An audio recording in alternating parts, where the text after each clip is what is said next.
Salut à tous, et on se retrouve pour une nouvelle review. Cette fois-ci, ce sera sur le film Les Incognitos. Je vous souhaite encore une fois une très bonne année 2020. J'espère que tout s'est bien passé pour vous. Et on va commencer. Donc, Les Incognitos, c'est un film qui est plus si récent que ça, qui est quand même sorti il y a un petit moment.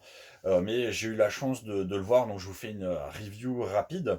Donc, on est dans un univers d'espionnage, un peu à la James Bond, OSS 117, Mission Impossible. Donc, on a un agent secret qui travaille pour une grosse agence gouvernementale américaine. L'agence d'ailleurs qui se trouve à Washington DC, juste en dessous du petit lac qui est juste à côté de la place principale où il y a la statue d'Abraham Lincoln. Donc voilà, on est dans un univers d'espionnage, on a comme protagonistes principalement trois personnages, hein, enfin quatre personnages même. On a donc les deux héros principaux, donc ça va être le super agent qui réussit toujours tout, qui est doublé par Will Smith en version originale, et on a le deuxième protagonisme qui est, on va dire, le personnage un peu plus lambda, mais l'inventeur, un peu le Q dans James Bond, mais voilà, c'est un inventeur qui a la vingtaine, c'est un inventeur qui aussi est assez positif, puisque son objectif c'est comment réussir une mission d'espionnage sans tuer de gens, et au final en essayant quand même de rester positif dans les armes qu'on utilise, donc des armes non létales, des armes même qui déclenchent des paillettes, des têtes de chat, etc., pour essayer de donner du bonheur à son ennemi. On a un troisième personnage donc, qui est plutôt le méchant, qui, comme dans les films d'espionnage du même type, il a un lien avec le grand héros, et c'est souvent voilà, une histoire de vengeance. Et on a un quatrième personnage qui va être un peu le policier qui va courser un peu tout ça. Donc on se retrouve au final quand même dans une histoire un peu classique, j'ai envie de dire, hein, puisqu'on a la scène de début où on nous montre le héros réussir sa mission. Il rencontre le deuxième héros et on voit qu'entre deux il y a un peu d'animosité. Évidemment à la fin ils vont devenir les meilleurs amis, ils vont bosser ensemble, etc.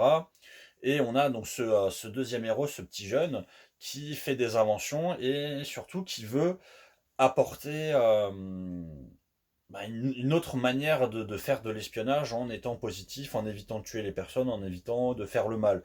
Donc voilà, au début, on est sur une incompréhension des deux personnes. Il va se passer un truc. Évidemment, les deux vont se retrouver à faire un peu le tour du monde pour essayer de résoudre l'énigme, de résoudre le problème qui leur a été posé. Évidemment, à la fin, ils vont réussir. Évidemment, euh, les solutions positives qui ont été proposées vont marcher, vont être acceptées par waouh, ah là là, ça fait 50 ans, 100 ans que on se trompe tous, c'est toi qui as raison. J'ai trouvé quand même que bon, ça reste un scénario qui est quand même assez bateau, assez classique, qui de la même manière, vous prenez plusieurs films, vous les combinez, vous faites ça en mode dessin animé, au final vous obtenez ce film. Ce qui était très intéressant, c'est justement ce côté un peu positif, d'essayer de montrer, bon après c'est un film pour enfants, mais d'essayer de montrer qu'il y a une autre manière de faire les choses et qu'il faut, ouais, il faut rester, faut essayer de proposer de nouvelles choses, faut être innovant et il faut pas hésiter au final à, ce qui se passait dans le film, c'est d'aider son ennemi. Une fois qu'on l'a battu, c'est pas la peine de le tuer, c'est voilà, il faut lui tendre la main, il faut essayer d'aller de l'avant et même essayer peut-être de l'intégrer au système parce il peut nous apporter des choses lui aussi. Donc le film est assez classique. Pour ma part, il n'y a pas grand-chose à dire. Voilà, c'est beau visuellement. Vous avez des stars derrière les voix off. Euh, c'est un film pour les enfants. C'est un film si vous avez des enfants, c'est un film à aller voir. C'est un film qui a une morale finale qui est intéressante. Voilà. Ça reste un film pour enfants, mais qui peut aussi être vu par les adultes, si effectivement derrière on arrive à avoir une vraie réflexion sur ce qui est proposé. C'est un film qui peut être très intéressant.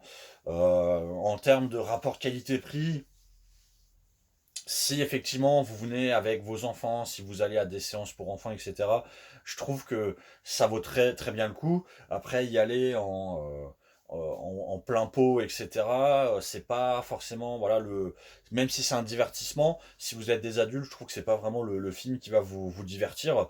Mais voilà, ça si vous avez des enfants, si vous avez envie de vous faire des sorties fun, moi je vous le conseille. Voilà.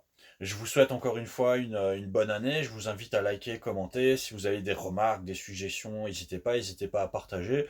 Et on va essayer de se retrouver la prochaine fois pour une prochaine vidéo avec des films qui, pour le coup, seront vraiment beaucoup plus récents. Et si j'ai la chance encore de voir des films en avant-première, j'essaierai même de vous faire les vidéos avant que le film ne sorte. Comme ça, vous aurez vraiment là une vraie vidéo d'avant-première. Et je vous remercie tous et on se voit une prochaine fois.